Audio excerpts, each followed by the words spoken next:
8장에 나오는 말씀, 이제 이스라엘 백성들이 아이성 전투에서 실패한 이유를 깨닫고 다시 일어서죠. 사실은 이제 제가 이제 나누지 못했지만은 그걸 깨닫는 것도 엄청난 능력이에요. 깨닫는 능력, 죄가 죄인 걸 알고 나의 부족함을 깨닫는 능력, 이건 정말 하나님의 은혜입니다. 우리가 이제 이 여호수아를 보면서 왜 그 많은 일들을 경험했는데 또 거기 가서 그렇게 할까? 우리는 늘 그래요. 우리는 늘 은혜를 받고도 그게 은혜인 줄 모를 때도 많고요. 은혜를 받고도 쉽게 잊어버리고, 그리고 그냥 자기 하던 대로 합니다. 그런데 이렇게 한번 망하고 났을 때, 이거 내가 잘못해서 그렇구나, 이걸 깨닫는 거, 이게 허물이고 죄거든요. 근데 이걸 깨닫는 게 얼마나 큰 은혜인지 몰라요. 되게 사람들이 이걸 못 깨달아요. 그래서 또 넘어지고 또 깨지고, 넘어진 자리에서 또 맞았고, 그런 일들을 하게 되는 거죠. 근데 이제 이스라엘 백성들은 이걸 알았어요. 깨달았습니다. 그래서 이제 다시 일어나는 거예요. 우리가 다시 일어나서 지난번에 잘못을 되풀이하지 말고 이제 다시 가자라고 하는 것입니다. 다시 일어나서 가자라고 하는데, 이번에는 하나님께서 전략과 세밀하게 모든 것들을 말씀해 주시는 것을 보게 돼요. 일부는 매복해 있고, 또 나머지는 지난번처럼 전투하다가 뒤를 돌아서 도망을 쳐라.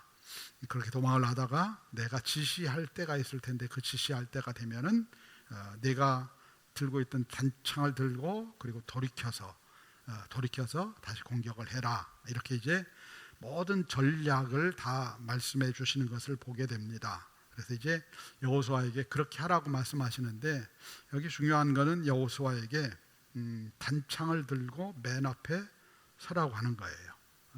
이제 그 성을 공격하는 주 공격수의 맨 앞에 단창을 들고 서라고 하시는 것이죠. 사실 이들은 이제 한 번 실패했습니다. 낙심했죠. 그래서 이제 여호수아가 그 낙심한 마음의 상태를 이렇게 표현하죠. 슬프도소이다. 슬프도소이다. 이게 굉장히 사실은 이 한마디 안에 실패한 그들의 삶의 참담함, 이런 것들을 표현하는 고백이 담겨져 있는 것입니다. 그런데 이제 다시 전쟁터로 다시 일어나서 나가는 거예요. 근데 이제 이번 전쟁은 적을 유인하기 위해서 패배한 척하고 도망을 쳐야 되는 겁니다. 그러니까 이게 뭐 우리가 사실은 말은 쉬운데요, 이렇게 싸우는 척하다가 적이 그냥 오는 거 아니지 않습니까? 화를 쏘든지 뭘 해가면서 올 텐데 돌아서서 도망을 가야 되는 거예요. 돌아가서서 도망을 가야 되는 거니까 이게 전쟁이 긴박하죠. 긴박하죠. 여러분, 전쟁은 정말 긴박하잖아요. 우리가 여기서 그냥 이렇게 시시콜콜 재미있는 얘기로 할 수 있는 얘기가 아니지 않습니까? 긴박한 전쟁의 상황에서 이제는 하나님께서 너 들어가서 싸우는 척하다가 돌아서서 도망을 쳐라 라고 말씀하시는 거예요. 근데 이번에는 이제 여호수아에게 네가 맨 앞장을 서라고 하는 거예요. 맨 앞장을 서 단창을 들고 하라는 거예요. 맨 앞장을 서면은 도망칠 때는 어디예요? 도망칠 때는 맨 뒤죠. 맨 뒤입니다. 맨 뒤에요. 그러니까 사실은 이제 여호수아가 제일 위험한 자리에 서는 거예요. 지휘관이니까 그럴 수 있죠. 그럴 수 있는데 맨 앞에 서서 가다가 내가 신호를 보내면은 내가 그 다음에 딱 돌아서라라고 하는 거예요. 딱 돌아서서 도망을 가라라고 말씀하시는 겁니다. 근데 여호수아에게 이 단창을 들라고 하는 거예요. 이 단창이라는 게 뭐예요, 여러분? 조그만 창이에요. 그냥 이렇게 조그만 창. 얼마 정도 길이가 될지 모르지만 자그마한 창입니다. 전쟁터에 필요한 것들이 있겠죠. 이제 갑옷도 필요하고 방패도 필요하고 많은 것들이 필요할 겁니다. 그리고 또 중요한 게 긴 칼과 긴 창, 이런 게 있어야 싸움을 능수능란하게 하지 않겠습니까? 근데 단창을 들라고 하시는 거예요. 근데 이게 내가 지금 맨 뒤에서 도망가야 되는 신세가 되잖아요. 도망가야 되잖아요. 긴박하게, 그냥 적당히 도망가는 게 아니라 긴박하게 도망가야 되는 상황이 되는데, 만일 뛰어가다가 발이라도 꼬이면은 어떻게 될까요? 발이라도 꼬여서 또는 그 적진의 맨 앞에 있는 친구가 발이 너무 빨라가지고 내 앞에까지 달려 들어오면은 이게 이제 실제적인 디테일한 상황인 거예요. 이게 이런 일들이 막 일어나거든요. 이런 일들이.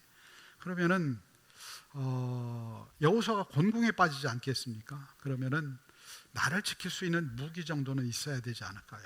조금 긴 칼을 가지든지 뭐 이런 무기가 있어야 되지 않을까요? 근데 왜 하나님은 이 단창을 들라고 하시느냐는 거예요. 단창, 조그만 창. 왜 이걸 들고 나보고 나가라 하시느냐 하는 거예요.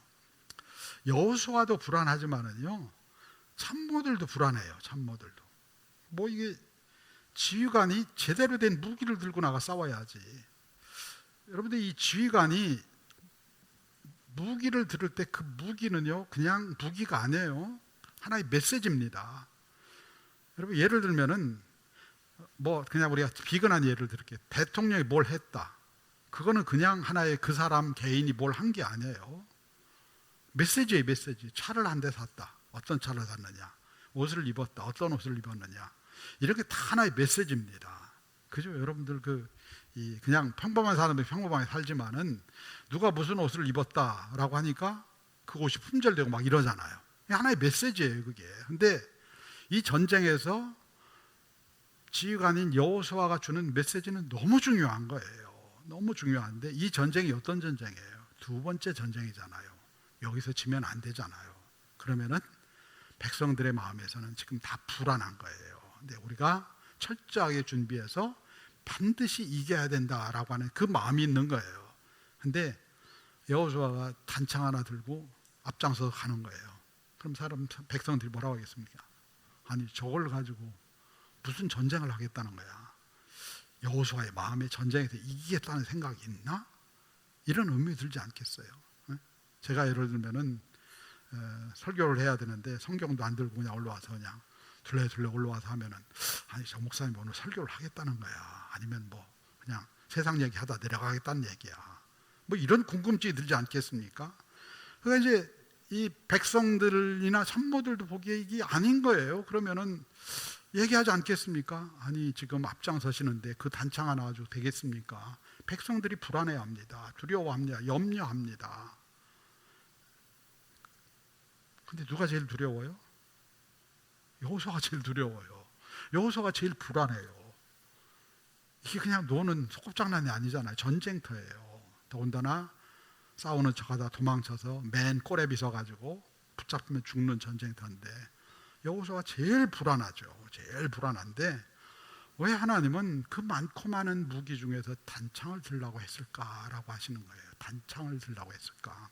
거기에는 하나님이 주시는 메시지가 있겠죠. 그죠? 하나님께서 그 말씀을 하셨을 때 그냥 아무거나 골라 잡고 가 이게 아니라 단창을 들라고 했을 때는 하나님이 주시는 메시지가 있을 거예요. 그 메시지가 뭐겠어요? 내가 의지해야 될 건 지금부터 무기가 아니야. 나를 의지해야 돼. 말씀하시는 거예요. 내가 의지해야 될 거는 무기가 아니야. 지난번에 1차 전쟁 때 너희끼리 나가서 너희 무기 가지고 너희 계략 가지고 싸우다가 완전히 망했잖아. 이제는 내가 의지해야 될 거는 네가 갖고 있는 군사력도 아니고 네가 갖고 있는 무기도 아니고 네가 가지고 있는 어떤 것도 아니야.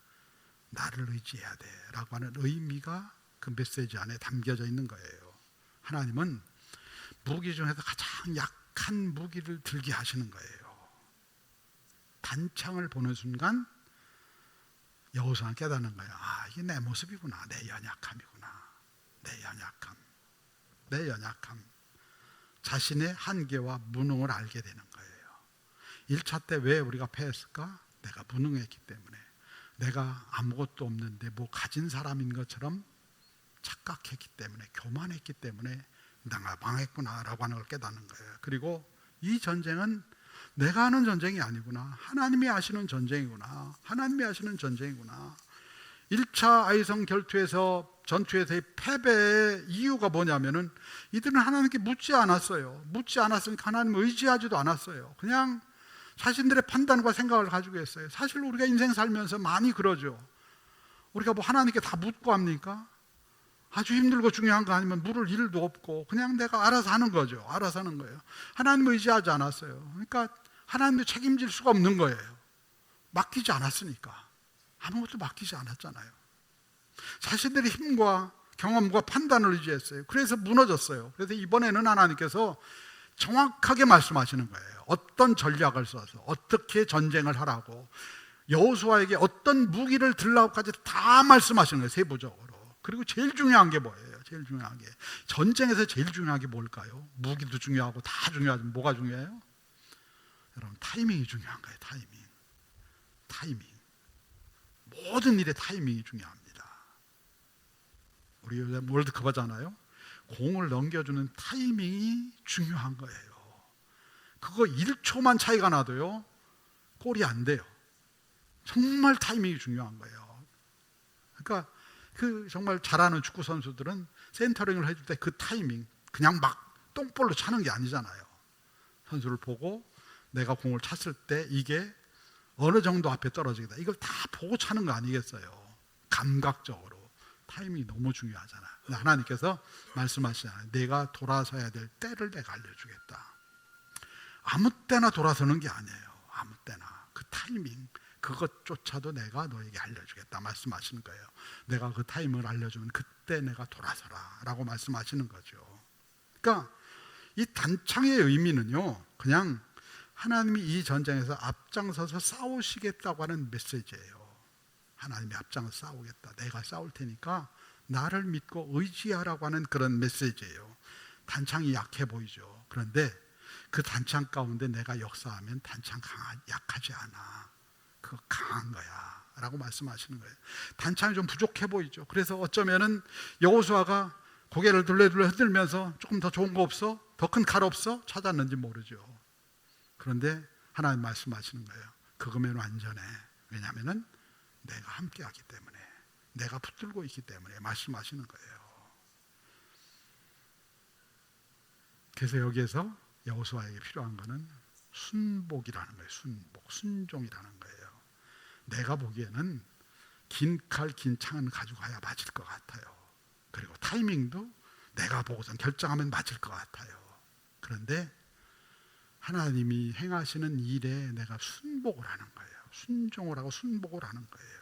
그게 그분의 방식에 맡기는 거예요. 맡기고, 하나님이 하시옵소서, 내가 그 말씀에 아멘하고 순종하겠습니다 라고 고백하는 거예요. 사실은 여호수아는 그 말씀 앞에서 굉장히 두렵고 떨고 또 이해가 안 갔겠죠.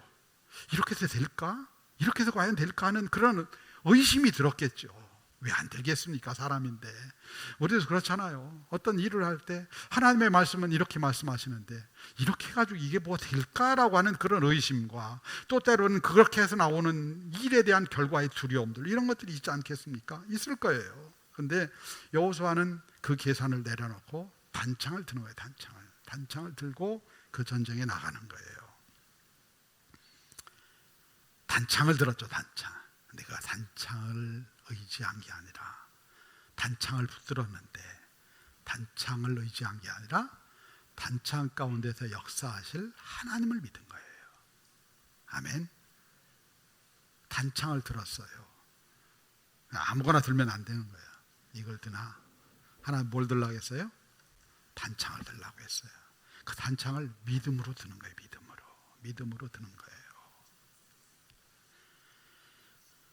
그리고 전쟁이 끝날 때까지 내리지 않는 거예요. 이거를. 왜냐하면 내가 이 말씀을 신뢰합니다. 이 말씀을 붙듭니다. 그래서 이거는요, 단창은 무기가 아니에요. 이거는 선포입니다. 선포예요. 무슨 선포예요? 내가 하나님의 능력을 믿습니다. 하나님을 의지합니다. 그래서 이거 붙잡고 갑니다. 이거 싸우는 무기가 아니에요. 이걸 가지고 뭐 적이 쳐들어오면 이걸로 싸워서 적을 찔러라, 이게 아니에요. 이거는 뭐예요? 단창은 모양은 단창이지만은 그러나 하나님을 내가 믿습니다. 하나님의 능력을 의지합니다. 하나님이 이 전쟁의 주인이심을 믿습니다 라고 하는 선언이에요. 선포고. 아멘. 여호수아는 그 단창을 드는 거예요. 주님이 이 전쟁의 주인공이십니다. 주님이 이 전쟁의 주인이십니다. 나는 그 일에 순복합니다. 주님이 앞장서서 가시옵소서 라고 선언하면서 이 단창을 드는 거예요. 단창을 드는 겁니다. 자, 그런데 보면은요, 성경에는 보면은 많은 사람들의 이야기가 나오는데요, 많은 성경에 나오는 사람들의 이야기를 보다 보면은요, 그들이 들고 있는 무기는요, 보면은 늘 형편없어요. 늘 형편없어요. 하나님은 늘 이상한 무기를 주셔요. 이상한 무기. 그죠? 여러분, 여리고성에 들어갈 때 그들이 들고 있었던 무기가 뭐죠? 조금 지나갔는데 한 두 달 지나간 것 같아요. 뭐였죠? 그들이 들고 있었던 게 뭐예요? 양강나팔 했잖아요. 양강나팔. 제사장들이 양강나팔을 들고 앞장서잖아요. 말도 안 되는 얘기 아니에요.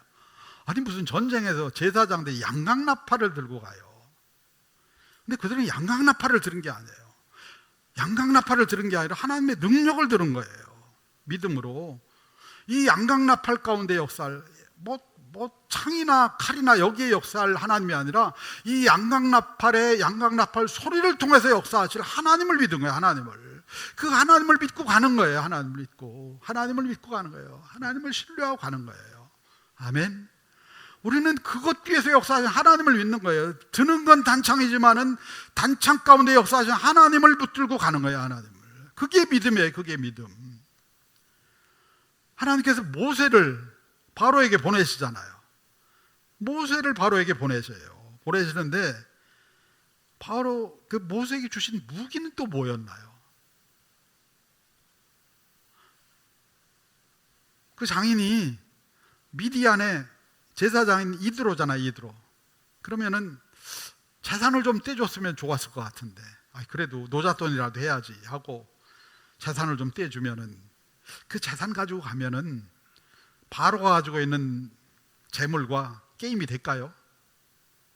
아니면은 미디안도 이제 보면 나중에 군사들이 있잖아요. 제사장에 가서 사정을 해가지고 우리 사위가 지금 바로에게 가는데 조금 우리 군사적으로 도와줍시다. 그게 애굽의 군대와 게임이 되겠어요? 안 돼요. 안 되는데 하나님께서 더 어이없는 무기를 주잖아요. 우리 한번 성경 볼까요? 출애굽기 4장 20절입니다. 출애굽기 4장 20절. 출애굽기 4장 20절입니다.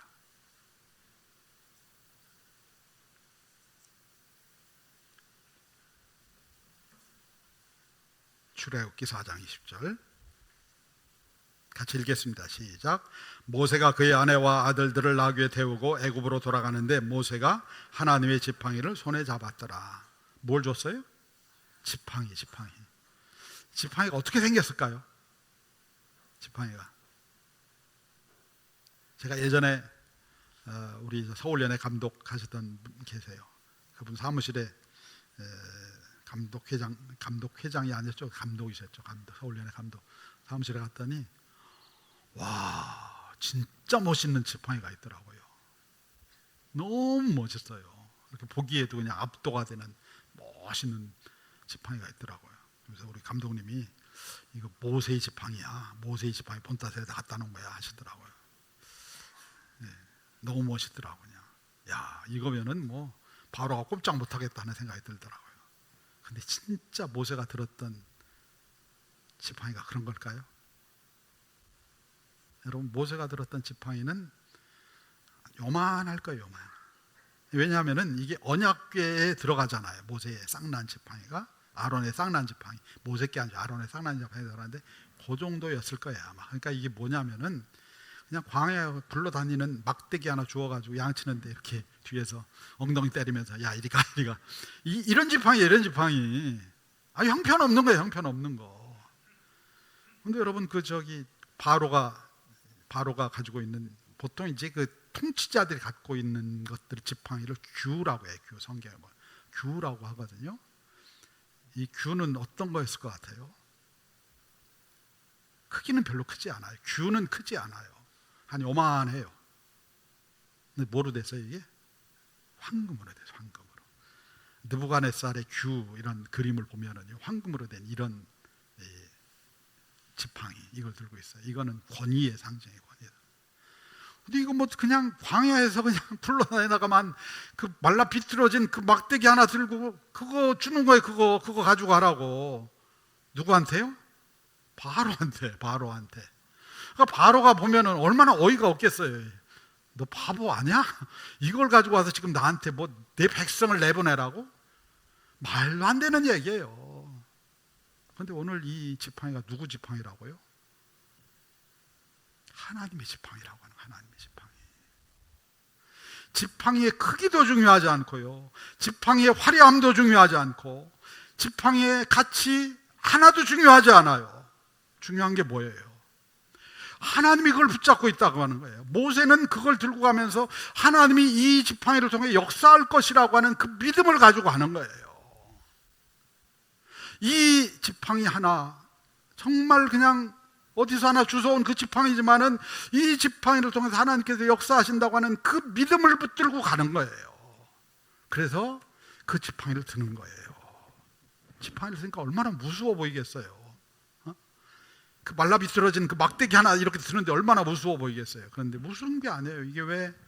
하나님의 능력의 지팡이니까. 능력의 지팡이니까.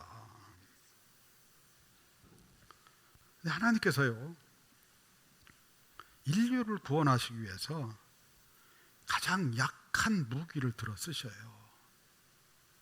제일 약한 무기. 그게 뭐예요? 여러분, 그게 십자가입니다. 십자가예요.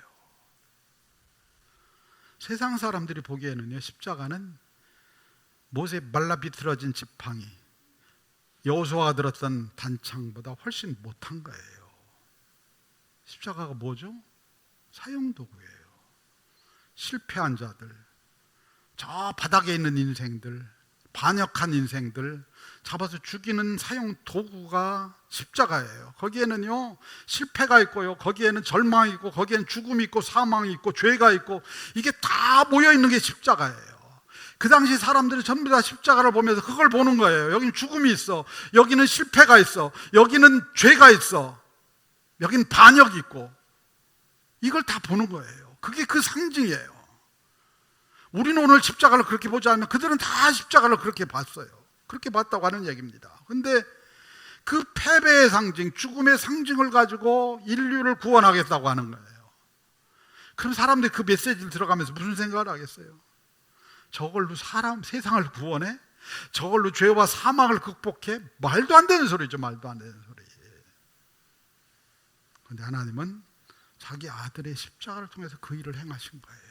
그 처참한 십자가에 하나님의 능력이 임할 때, 하나님의 아들이 달릴 때 그 십자가가 사망 권세를 이기는 능력이 된 줄로 믿습니다. 우리를 살리는 권세가 그 십자가, 그 사형틀에 불과했던 그 십자가 안에 담겨져 있는 거예요. 십자가가 중요한 게 아니에요. 뭐예요? 그 십자가 안에 하나님의 능력이 담겨져 있다고 하는 얘기, 하나님의 아들이 사랑이 담겨져 있다고 하는 얘기예요. 그것이 우리를 구원하는 능력이 되는 거예요. 우리는 그 십자가를 믿는 거예요. 그 십자가를 믿는 거예요. 근데 살다 보면은요, 이 십자가가 볼품없어 보여요.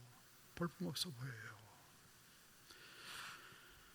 고린도서에 보면은요, 고린도전서 1장 25절로 찾아볼까요? 고린도전서 1장 25절.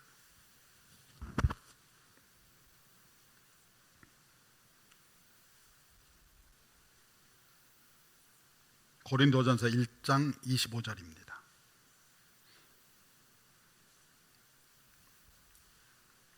(1장 25절) 같이 읽겠습니다. 시작. 하나님의 어리석음이 사람보다 지혜롭고 하나님의 약하심이 사람보다 강하니라. 하나님의 약한 것이 사람보다 강하다고 말씀하는 거예요. 십자가는요, 세상 사람들이 보기에는 그냥 형편없는 단창이에요. 단창. 저걸로 뭘 해? 저걸로 무슨 일을 해? 저걸로 뭘 극복할 수 있겠어 하는 거예요. 그리고 다들 그런 마음들이 있는 거예요. 자, 그런데 사도 바울이 바로 이런 마음이 온 거예요. 야, 저 십자가 가지고 사람들이 이해를 할까? 저 십자가 안에 담겨진 하나님의 사랑을 이해나 할까? 저 십자가 안에 있는 하나님의 능력을 사람들이 이해나 할까? 안 될 것 같은 거예요. 왜냐하면 너무 볼품없으니까, 십자가가. 당시에는 너무 볼품없으니까, 그게 사형틀이니까 저걸 누가 이해하겠어 라고 생각한 거예요. 그래서 바울이 어떻게 합니까? 자기 뇌피셜을 사용하는 거예요.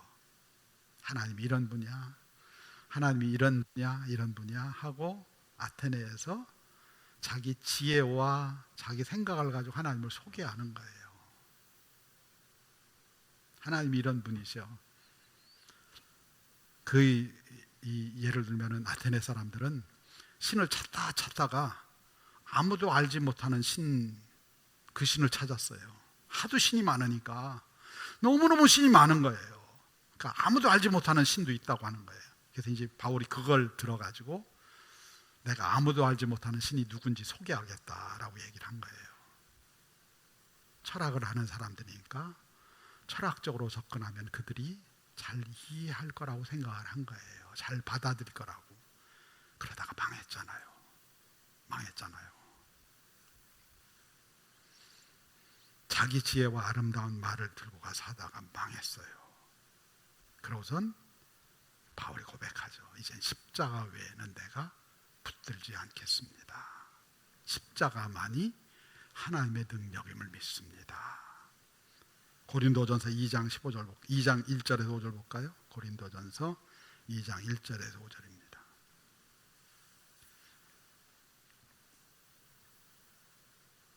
고린도전서 2장 1절에서 5절 같이 읽겠습니다. 시작. 형제들아, 내가 너희에게 나아가 하나님의 증거를 전할 때 말과 지혜의 아름다운 것으로 아니하였나니 내가 너희 중에서 예수 그리스도와 그의 십자가에 못 박히신 것 외에는 아무것도 알지 아니하기로 작정을 했습니다. 내가 너희 가운데 거할 때 약하고 두려워하고 심히 떨었노라. 내 말과 내 전도함이 설득력 있는 지혜의 말로 하지 아니하고 다만 성령의 나타나심과 능력으로 하여 너희 믿음이 사람의 지혜에 있지 아니하고 다만 하나님의 능력에 있게 하려 하였노라. 아멘. 십자가를 보니까 너무 이게 초라하고 부족해 보이는 거예요. 이거를 아테네 사람들한테 이야기를 하면은 이 사람들이 비웃을 것 같아요. 조롱할 것 같아요. 그게 사람을 구원한다고? 그 십자가 사형틀이?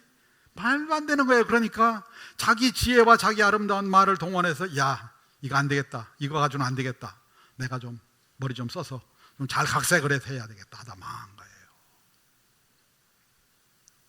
그래서 선언하는 거예요. 이제는 내 창을 쓰지 않겠습니다. 바울이 나름대로 지식에 있어서는 자기가 장창을 가지고 있다고 생각을 했어요. 언변에 있어서 자기가 장창을 가지고 있다고 생각을 했어요. 그걸 쓰겠습니다라고 한 거예요. 그런데 알았어요. 십자가를 드는 것이 능력이라는 것을, 십자가 안에 하나님의 능력 있는 것을 믿음으로 선포하는 것이 능력이고, 고린도 교회에 가서 그것이 능력이라고 하는 것을 믿은 거예요. 내가 가지고 있는 언변과 내가 가지고 있는 기술과 재주, 이거로 사람들이 설득되는 게 아니라 내가 그냥 십자가를 선포하면은 그 십자가를 누가 이해하겠어? 도대체 누가 그 십자가를 알아먹겠어? 하는데 그 십자가를 선포했더니 고린도 교회에 놀라운 역사가 일어났다는 거예요. 하나님께서, 하나님의 영이 거기 임해서 성령의 은사가 제일 많이 부어진 교회가 어디예요? 고린도 교회. 내가 죽었더니 내 지식과 내 언변을 죽이고 십자가를 들었더니 거기 하나님의 능력이 임하더라고 하는 얘기예요. 십자가를 붙들라고 하는 얘기예요. 지혜와 언변이 사람을 변화시키는 게 아니에요. 여러분, 누가 실명을 제가 얘기하기는 어렵고, 이제 유튜브에 가면은 유명한 그 스님 한 분이 나와요. 스님이라고 하나, 어떤 분은 스라고 하더라고요. 스님이라고 할게요. 그냥 스님이 나와요. 유명한 분이 있어요. 이렇게 즉석에서 대답해주고 하는. 근데 그분이, 저도 이제 잘 모르는데 어느 목사님이 얘기를 해주더라고요. 성경을 너무 잘한대요. 성경을 자기보다 더 잘하는 것 같대. 즉석에서 성경을 가지고 다 풀어주더라는. 더 기가 막힌 일은 뭐냐면요, 목회자 중에 그분의 설법을 좋아하는 사람도 있어요. 진짜 똑똑하고 지식이 많아요. 알아요. 성경을 다 알아요. 저보다 더 잘 아는 것 같다고 하더라고요. 근데 뭐가 없어요? 믿음이 없어요. 하나님을 믿는 믿음이 없어요. 십자가를 붙잡는 믿음이 없어요. 똑똑함으로 생각하면은요, 베드로는 그냥 죽어야 돼요. 지혜로 생각하면 베드로는 그냥 죽어야 돼요. 인문학 얘기하면 베드로는 그냥 죽어야 돼요. 베드로에게 무슨 인문학이 있습니까? 베드로에게 무슨 철학이 있어요? 그에게 있는 건 하나밖에 없어요. 십자가의 십자가. 이 십자가는 하나님의 능력이 있다고 하는 이 믿음 하나 붙잡고 가는 거예요. 여호수아가 단창을 들었죠. 그가 어쩌면은요, 병사들에게 이야기하면서, 야, 나 몸 보호할 수 있는 장창 좀 가지고 와, 큰 칼 좀 가지고 와, 방패도 가지고 와, 다 할 수 있을 거예요. 근데 하나님의 말씀에 순종하는 거예요. 그거 하나 붙들고 하는 거예요. 왜? 이게 작은 창 같지만 여기 하나님의 능력이 임하면은 나는 반드시 이긴다고 하는 믿음이에요. 중요한 게 뭐예요? 믿음이에요. 믿음으로 십자가를 드는 거예요.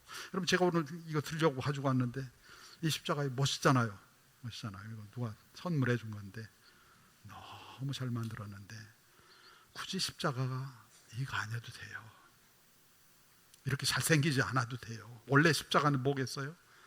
말라 비틀어진 십자가가 맞아요. 말라 비틀어진 십자가. 이거 너무 잘 만들었어요. 이거 자체에 힘이 있는 것 같아요. 이거 자체에 힘이 있으면 안 돼요. 말라 비틀어진 십자가 같은데, 아무 능력이 안 나올 것 같은데, 거기 하나님의 능력이 있는 거예요.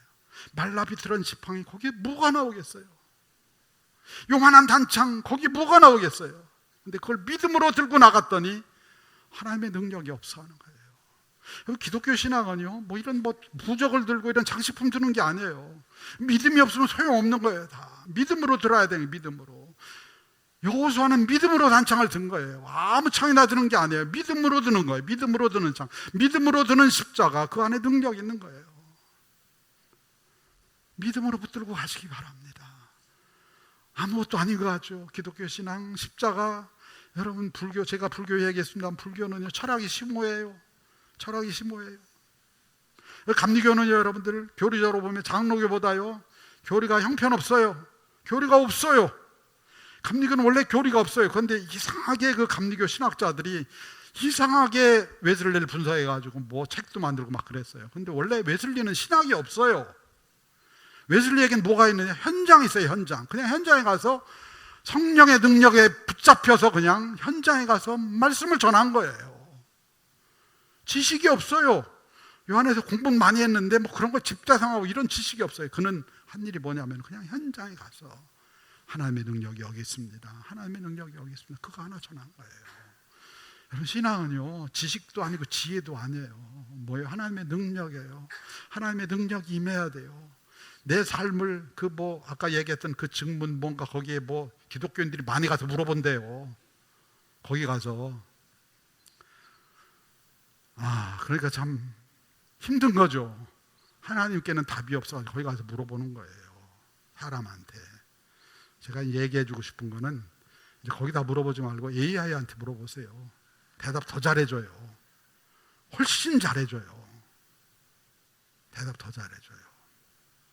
그게 필요한 게 지금 우리에게는 믿음과 영성이 필요한 거예요. 아멘. 십자가 붙잡아야 돼. 십자가 믿음으로. 그냥 붙잡지 마시고 믿음으로. 여기 하나님의 능력이 있어요. 단창 안에 하나님의 능력이 있어요. 여호수아가 그걸 붙잡고 있는 거예요. 이게 뭐야, 이게. 백성들이 얘기했겠죠. 저거 붙잡고 뭐 하는 거야. 그런데 여호수아의 마음에는 이것 때문에 우리가 이기는 거야. 여기 하나님의 능력이 있어. 이거 붙들고 나가는 거예요. 사랑하는 우리 안에 여러분이 갖고 있는 좋은 창들 많이 있을 거예요. 재력의 창도 있을 거고요, 지식의 창도 있을 거고요. 그런데 그런 거 다 내려놓으시고요, 하나님 주신 단창을 붙잡아야 돼요. 단창이 능력입니다. 하나님의 권세가 임해야 돼요. 하나님의 권세. 그래야 누가 바뀌어도 바뀌고요, 내가 바뀌어도 바뀌고, 누가 딴 사람이 바뀌어도 바뀌고, 가정이 바뀌어도 바뀌고 바뀌는 거지, 내가 애쓰고 힘쓴다고 해서 되는 게 아니에요. 하나님의 능력이 임해야 될 줄로 믿습니다. 오늘 여러분 믿음의 단창을 들읍시다. 믿음의 십자가를 들읍시다. 믿음으로 들읍시다. 이걸 들고 주님께서 우리에게 허락하신 그 전쟁터로 나갈 수 있는 믿음의 성도들 되기를 주님의 이름으로 축원합니다.